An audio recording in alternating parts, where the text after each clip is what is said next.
waxaan wataa hal codsi oo kaliya waan idin baryayaa hal codsi oo kaliya gabadhayda ii qaada waxa qasaba in hadda la geeyo dhakhtarka waan idin baryayaa kaligeedu ogolaada inay gudubto anigu waan iska joogayaa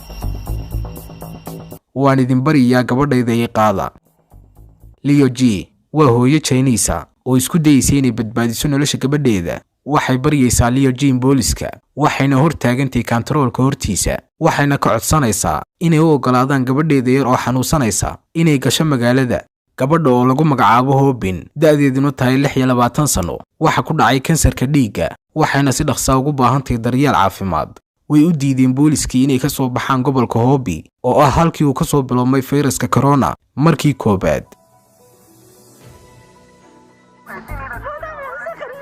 erayadan ay ku hadlaysaa hooyadani waxaan ka cadhaysanahay inaad caawinaysaan oo daaweynaysaan kaliya dadka qaba fayraska corona laakiin haddaan nahay dadka ka cabanaya kansarka dhiigga sidoo kale waxaan u baahannahay daryeel iyo caawimo waan ogahay inaan ku soo beeganay waqti adag laakiin dadka ka cabanaya xanuunada kala duwan sidoo kale waxay u baahan yihiin daryeel caafimaad gabadhayda jidhkeeda oo dhan waxa ku faafay xanuunka kansarka dhiigga waxayna u baahan tahay dhakhtarka